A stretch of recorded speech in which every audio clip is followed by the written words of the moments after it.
രാജീവ് ചന്ദ്രശേഖർ സംസ്ഥാന അധ്യക്ഷനായി എത്തിയ ശേഷമുള്ള ആദ്യത്തെ തദ്ദേശ തെരഞ്ഞെടുപ്പിനും നിയമസഭാ തെരഞ്ഞെടുപ്പിനുമായി കച്ചമുറുക്കുകയാണ് ബി. തദ്ദേശ തെരഞ്ഞെടുപ്പിൽ ബി. 25% വോട്ട് നേടുമെന്നും 2026 നിയമസഭാ തെരഞ്ഞെടുപ്പിൽ NDA സംസ്ഥാനത്ത് സർക്കാർ രൂപീകരിക്കുമെന്നുമാണ് അടുത്തിടെ കേരളത്തിലെത്തിയ അമിത്ഷായുടെ അവകാശവാദം. ഇക്കുറി വലിയ ആത്മവിശ്വാസത്തിലാണ് ബി. നിലവിൽ കേരളത്തിൽ ബിജെപിക്ക് MLA മാരില്ല. 2016 നേമം മണ്ഡലം രാജഗോപാലിലൂടെ പിടിക്കാൻ സാധിച്ചത് മാത്രമാണ് നിയമസഭാ തെരഞ്ഞെടുപ്പിൽ ബിജെപിക്ക് എടുത്തു പറയാനുള്ള നേട്ടം. 2021 വി ശിവൻകുട്ടി ബിജെപിയിൽ നിന്ന് നേമം തിരിച്ചുപിടിച്ചു. അതുകൊണ്ട് തന്നെ വരുന്ന നിയമസഭാ തെരഞ്ഞെടുപ്പിൽ ബിജെപിയുടെ A ക്ലാസ് മണ്ഡലങ്ങളിൽ ഒന്നാമത് നേമം തന്നെയാണ്. എന്നാൽ നേമത്ത് ഇക്കുറി കുമ്മനം രാജശേഖരനെ ഇറക്കാൻ ബിജെപി ആലോചിക്കുന്നില്ലെന്നാണ് സൂചന. കുമ്മനം ആറന്മുള സീറ്റിൽ മത്സരിക്കാനാണ് സാധ്യത. നേമം ഒരു വട്ടം കൂടി പിടിച്ചെടുക്കാൻ സംസ്ഥാന അധ്യക്ഷനായ രാജീവ് ചന്ദ്രശേഖർ തന്നെ ഇറങ്ങിയേക്കും. തിരുവനന്തപുരത്ത് ബിജെപിക്ക് വിജയപ്രതീക്ഷയുള്ള മറ്റ് 2 മണ്ഡലങ്ങൾ വട്ടിയൂർക്കാവും കഴക്കൂട്ടവുമാണ്. വട്ടിയൂർക്കാവിൽ മുൻ കേന്ദ്രമന്ത്രി വി മുരളീധരനോ ജനറൽ സെക്രട്ടറി S സുരേഷിനോ ആണ് സാധ്യത കൽപ്പിക്കുന്നത്. രാജീവ് ചന്ദ്രശേഖർ പ്രസിഡന്റ് ആയതിനു ശേഷം പാർട്ടിയിൽ നടപ്പിലാക്കിയ പുനഃസംഘടനയിൽ വി മുരളീധരൻ വിഭാഗത്തെ വെട്ടിനിരത്തിയിരുന്നു.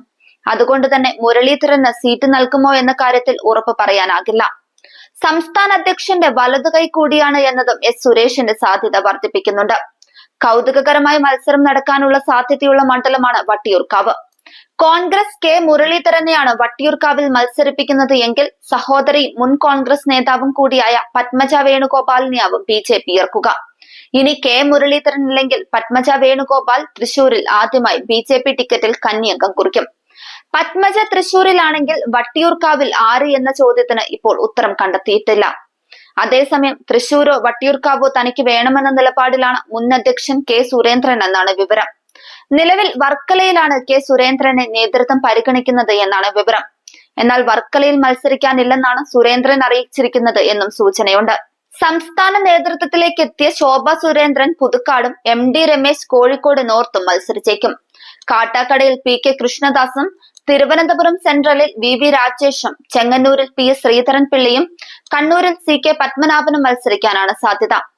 PC ജോർജിന് പൂഞ്ഞാർ സീറ്റ് തന്നെ നൽകിയേക്കും. മകൻ ഷോൺ ജോർജ് പാലാ മണ്ഡലത്തിലാകും മത്സരിക്കുക. ബിജെപിയുടെ സാധ്യതാ പട്ടിക പ്രകാരം തുഷാർ വെള്ളാപ്പള്ളിയാകും കായംകുളം സീറ്റിൽ മത്സരിക്കാൻ സാധ്യത. 2026 കേരളത്തിൽ ഭരണം പിടിക്കുമെന്ന് അമിത്ഷാ സ്വപ്നം കാണുമ്പോഴും 40-ൽ താഴെ സീറ്റിലാണ് ബിജെപി ശക്തമായ മത്സരത്തിന് കോപ്പ് കൂട്ടുന്നത്.